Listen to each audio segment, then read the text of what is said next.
Efa ndresaka vanim-potoanan'ny fahavaratra ihany sika tsy afa-misaraka an'izay vanim-potoanan'ny fahavaratra izay ny aroorana sy ny elo satria dia azo heverina tokoa fa singa iray mahafeno ny fepetra ao anatin'ny fahavaratra ny fitondrana azy ireny mba tsy hahatonga ny loza na ihany koa ny tampoka eny an-dalambe eny. Maro ary ireo mpanjifa amin'izao fotoana izao manantona ireny toerana na ihany koa ireny olona manamboatra elo ireny noho ny rivotra na ihany koa noho ny toetrandro ratsy dia ratsy itsakilan'izay anefa efa manomboka misokatra ihany koa ny tsenan'ny arorana sy ny elo eny amin'ny tsena eny rano tazana.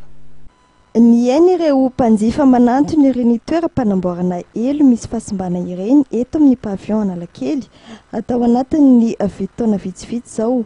Ny forongatra ireo mpanamboatra elo mitety trano no isany mahatonga izany araka fanazavan'izy ireo, fa eo ihany koa anefa ny famaroany ireo olona misafidy ny ampiasa aro orana ho hiatrany ireo mpanamboatra elo eto Analakely. Fa taloha amin'izao izy efa tena vitsivitsy ilay olona ohatran'ny hoe olon-dehibe ireny daholo samy manaova ilay tanora ireo tsy misy. Ina mahatonga an'izay? Amin'ny fitonganan'ny elo mavesatra angamba dia izay tonga ny hoe taloha tonga dia imperméable hoe tonga izay hoe elo. Dia manomboka amin'ny atrino nefa ny anareo izao main d'œuvre? Miankinakina amin'ilay fahasimban'ny elo any misy hoe 200, 300. Karazana elo ilay pliable ve sa ilay tsotra no betsaka amboarina eto ny anareo? Fanatsahana eo ihany mitovitovy ihany hoe misy elo lava be misy elo fotoana izay fotsiny no manana Avaniny taloha ny toerana tanao ihany dia mpanao elo mandendera dia tsy mitovy amin'ny taloha koa nefa mipavy. Miankina amin'ny fahasimbana hita amin'ny elo no saran'ny fanamboarana azy. Manodidina ny 200 ka hatramin'ny 1000 kosa ny sarany ambany indrindra. Ny tsenan'ny elo sy ny arorana kosa dia efa manomboka tsaratsara tatoato, indrindra tao anatin'izay fotoana nisy ny orana matetika izay hoy ireo mpivarotra.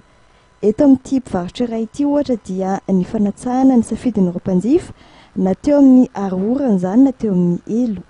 Saika ireo misy sary famantarana ireo sarimiera ny tena mahaliana ireo ankizy araka ny fanazavana. Eo ihany izy hoe. Inona ny tena mandeha amin'ny izy, inona ny tena betsaka mpifidy?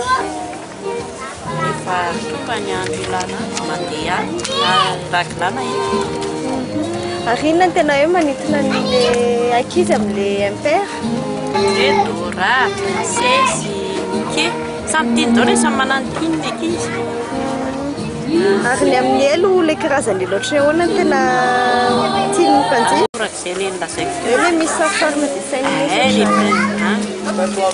ary ho an'ny lehibe ny tsotra ve sa ilay pliable no betsaka mpifidy? Ny tsotra ny lehibe. Ho an'ity mpivarotra ity, manaraka ny zava-misy ilain'ny mponina andavanandro ny entana amidiny eto. Amin'ny vanim-potoana ny fahavaratra tahaka izao dia elo sy arorana no velatra eto an-tsena. Amin'ny vanim-potoana ny fidiran'ny mpianatra kosa dia miova oktaba izany, ary tamin'ny vanim-potoana ny fety ny faran'ny taona teo ohatra dia irony haingo samihafa ampiasaina amin'ny hazo noely rony no namidiny teto.